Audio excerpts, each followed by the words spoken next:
Aos inexperientes. Alguns eu vi não têm experimentado o senso de importância da verdade ou de seu efeito, e agindo segundo o impulso do momento ou por excitação, seguem muitas vezes os seus sentimentos e desconsideram a ordem da igreja. Tais pessoas parecem pensar que a religião consiste principalmente em fazer barulho. Alguns que mal acabaram de receber a verdade da mensagem do terceiro anjo estão prontos a reprovar e ensinar os que estão estabelecidos na verdade por anos e que têm sofrido por seu amor e experimentado seu santificante poder. Os que são assim envaidecidos pelo inimigo terão de sentir a influência santificadora da verdade e alcançar um realístico senso de como esta os encontrou, infeliz, sim, miserável, pobre, cego e nu.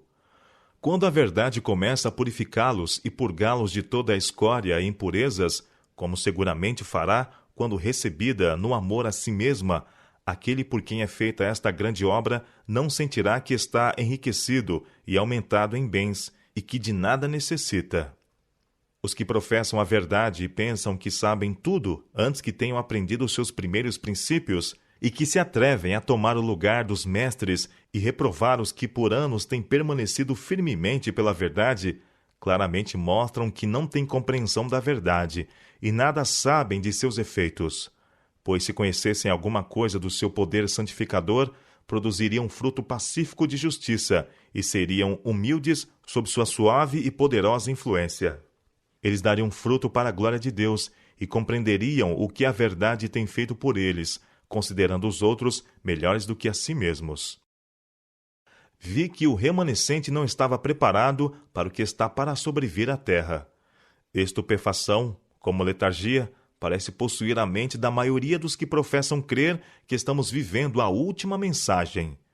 Meu anjo assistente clamou com impressionante solenidade: Aprontai-vos, aprontai-vos, aprontai-vos, pois a ardente ira do Senhor está para vir. Sua ira está para ser derramada, sem mistura de misericórdia, e todavia não estáis prontos. Rasgai o coração, e não os vestidos. Uma grande obra deve ser feita pelo remanescente. Muitos deles estão se demorando sobre pequenas provas. Disse o anjo: Legiões de anjos maus estão ao redor de vós, procurando introduzir suas terríveis trevas, a fim de serdes enlaçados e apanhados. Permites que vossa mente demasiado pronto se desvie da obra de preparação e das todo importantes verdades para estes últimos dias. E vos demorais sobre pequenas provas e entrais em minúcias especiais de pequenas dificuldades, a fim de explicá-las para a satisfação deste ou daquele. Tem-se alongado por horas conversação entre as partes envolvidas, e não somente o seu tempo tem sido perdido, mas os servos de Deus são retidos para ouvi-los, quando o coração de ambas as partes não está subjugado pela graça. Se o orgulho e o egoísmo fossem postos de lado, 5 minutos bastariam para remover a maioria das dificuldades. Anjos têm sido ofendidos e Deus desagradado pelas horas que são gastas em justificação do eu.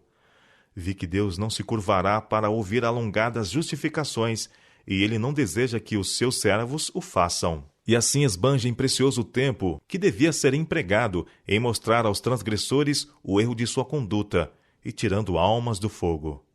Vi que o povo de Deus está em terreno encantado e que alguns têm quase perdido o senso da brevidade do tempo e o valor da alma. O orgulho tem se insinuado entre os guardadores do sábado, o orgulho do vestuário e da aparência. Disse o anjo: Os guardadores do sábado terão de morrer para o eu, morrer para o orgulho e o amor da aprovação. A verdade, a salvadora verdade, precisa ser levada ao faminto em trevas. Vi que muitos oravam para que Deus os tornasse humildes, mas, se Deus respondesse às suas orações, seria por terríveis coisas em justiça. Era seu dever humilharem-se a si mesmos. Vi que, se a exaltação pessoal fosse tolerada, levaria seguramente almas ao descaminho, e se não fosse vencida, mostrar-se-ia sua ruína. Quando alguém começa a parecer grande aos seus próprios olhos e pensa que pode fazer alguma coisa, o Espírito de Deus é retirado, e ele vai em sua própria força até que é vencido. Vi que um santo, se reto, poderia mover o braço de Deus, mas toda uma multidão, se em erro, seria fraca e nada efetuaria. Muitos têm coração exaltado, insubmisso, e pensam mais em suas próprias pequenas ofensas e provas do que nas almas dos pecadores.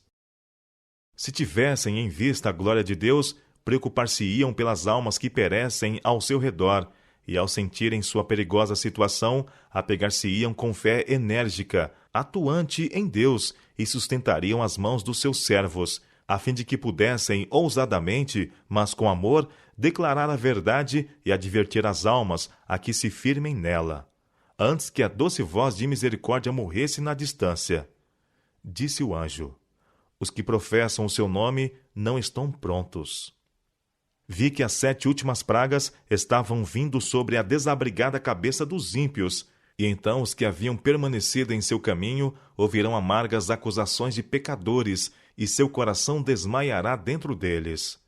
Disse o anjo: tendes estado a vasculhar palhas, demorando-vos sobre pequenas provas, e pecadores se perdem como consequência. Deus está disposto a operar em nosso favor em nossas reuniões, e é seu prazer fazê-lo. Mas Satanás diz: embaraçarei a obra. Seus agentes dizem: amém. Crentes professos na verdade detêm-se em suas insignificantes provas e dificuldades que Satanás coloca diante deles. Gasta-se tempo que jamais poderá ser recuperado. Os inimigos da verdade têm visto nossas fraquezas. Deus tem sido ofendido. Cristo tem sido ferido. O objetivo de Satanás é alcançado. Seus planos têm sido bem-sucedidos e ele